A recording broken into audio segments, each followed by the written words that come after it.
everyone! Welcome to today's virtual lunch and learn.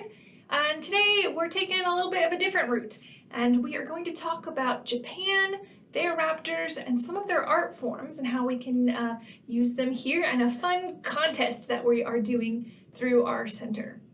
So even though that Japan is halfway across the world from us here in Central Florida, the interesting thing is that they do have some raptor species that are the same that we have here. For example, ospreys are found in both places. In fact, you can find ospreys around much of the world, as well as the short-eared owl that is on the eastern part of the United States. However, Japan also has a bunch of raptors that we do not have here in the United States, and some of them are really awesome. For example, check out the Steller's sea eagle. This thing is gorgeous. Oh my goodness, it is one of the most beautiful eagles that there is around the world. They also have the Cinereus vulture, which is one of the largest old world vultures that there is. This thing weighs about 30 pounds. Look how beautiful it is. Japan is also home to the Blackstone eagle owl. It's the largest owl in the entire world. Its wingspan is just under 6 feet, and that is huge as far as owls go. So Japan, like many countries and cultures around the world, has always been fascinated with birds, creating artwork from birds, especially their raptors. For example, this woodblock print was done back in 1770s during Edo period Japan, and you can see it is an eagle in the rain. Some other great art forms that came from Japan would be haikus and origami, and that's what we're going to talk about a little bit today. The haiku is a 3-lined poem. Each line has a set syllable length that makes the poem. Now, they are quite old. They've been around as one of the oldest forms of poetry in the world and had a bit of a renaissance in Edo period Japan. The first line of your haiku will have 5 syllables in it. The second line will have 7, and the last one is also 5. A syllable is a section of a word. For example, the word haiku has 2 syllables. Haiku. Little baby owl, tiny fuzzy ball of fluff. Why are you so cute? In that poem, you can see the first line had 5 syllables, little baby owl, and the second line had 7 syllables, tiny fuzzy ball of fluff. The last line again has 5 syllables. Why are you so cute? Haiku can be a high art form. There is world masters of haiku and awards given every year for the best haiku poems. However, we are starting a contest for bad bird haikus. We are looking for haikus that the average Joe would write.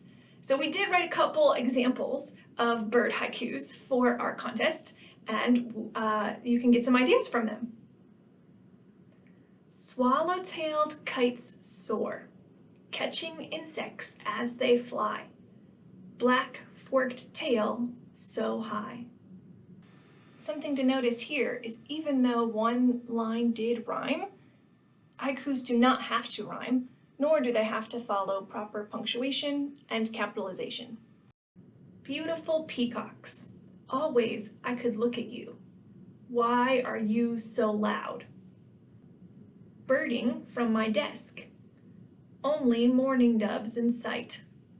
Wait, no, there's a jay. So what we want you guys to do is create your own bird haiku or bad bird haiku, depending on how much of a poet you are, and email us your haiku or multiple haiku if you want to write more than one. We as staff will judge them, narrow it down to the top few contestants, and then we'll put them up on our social media pages and allow the world to vote for what they think is the best bad bird haiku. And that winner will get 4 passes to visit the Audubon Center for Birds of Prey when we are open once again. The origins of origami are not entirely known. There was some form of paper folding in China back in the 2nd century. However, it was really Japan in about the 6th century that gave us what we sort of think of as origami today. Now, origami is done with a single sheet of folded paper, and most people are probably aware of the paper cranes. It's one of the most famous origamis that there are. However, today we want to teach you an owl origami. So what you need is to find a sheet of paper, not one that's too thick like cardstock, something thinner like regular computer paper. If you have colored paper, that is great.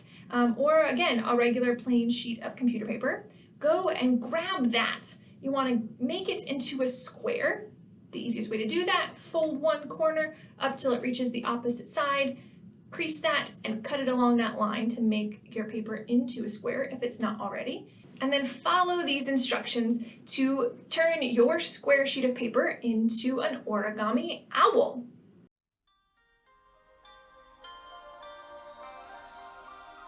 And to start with our owl, we want to take this piece of paper, this square, and fold it right in half, kind of like a hot dog fold. And then you're going to open it back up, so we have a nice line right in the center. And now we're going to fold the side lines to the center. Almost like we're making a paper airplane.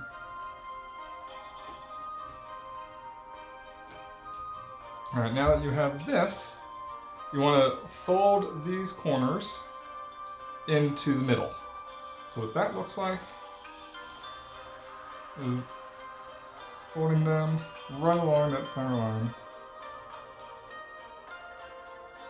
And then you're going to crease that, and you can get it for all of the corners.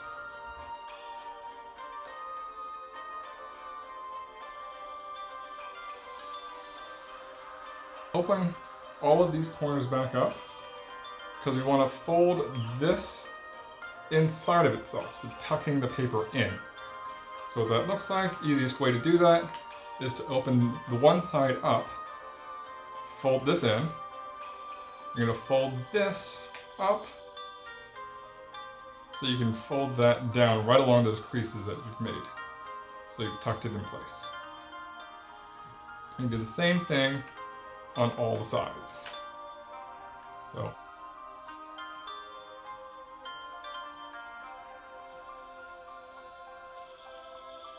whatever side's going to be your bottom, you're going to fold that one up right along the seam in the middle, and it's going to stay up.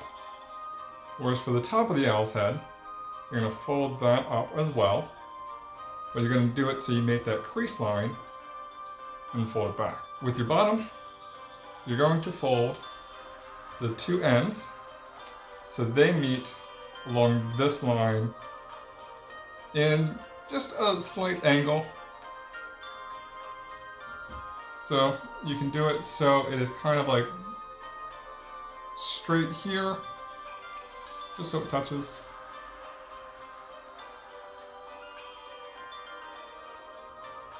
And then for the head, we're going to be tucking these inside as well. So open this up, fold this in, kind of like the opposite of what we did earlier on to tuck these parts in.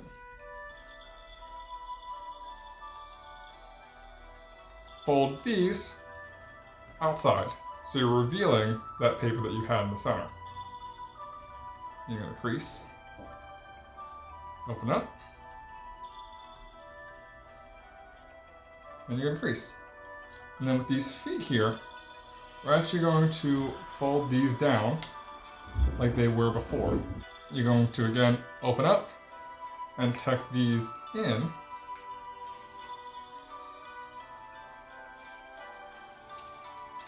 Right along where that crease line was.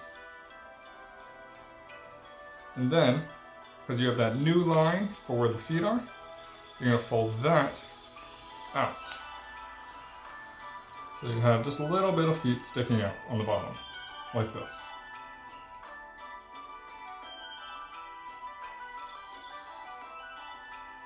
We're going to go back to the head. I'm going to fold these inwards. Not all the way, because these are what's going to be the eyes of the owl. So it's nice and even.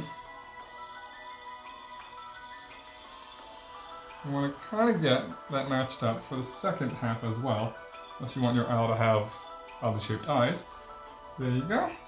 And now we're going to fold corner of this back onto itself, just so it tucks away and gives it a little bit more of a rounded look. Do that on both sides.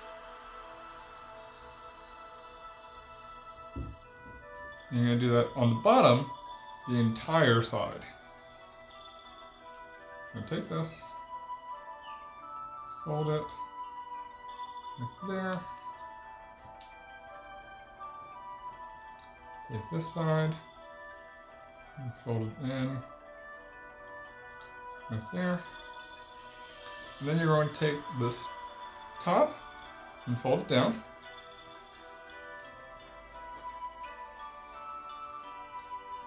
And then from here, you're going to fold just a slight line along the top of the head back towards here, along with a slight line here.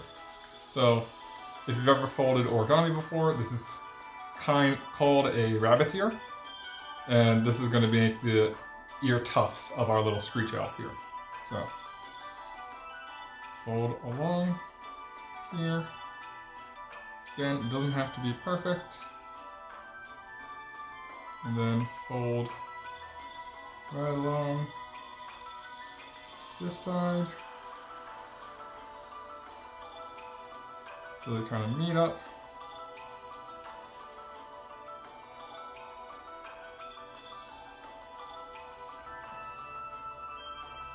So it has a little bit of an angle to it. And you do the same thing on the other side.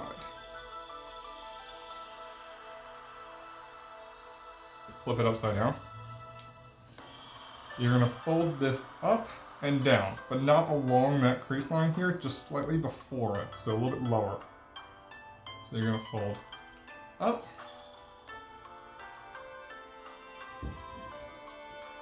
and then back down. That way you have your little tail. And then we're going to fold at an angle here so it looks a little bit more rounded. So I like to go about halfway between this corner here and the foot. And then we're going to pick a spot. There you go. And do the same thing on the other side. And like that, you have a little owl. You can do it in different colors. This is one I tested earlier on, a little orange. But I hope you guys had fun with that. We would love to see photos of your origami owls. Drop them in the comments so we can enjoy those. And for your bird haikus, don't forget to be writing those and emailing us those haikus so we can get you entered into our contest to win that 4-pack of tickets to visit our center. And we look forward to seeing you again tomorrow at noon for the next virtual Lunch and Learn. Have a great rest of your day. Bye!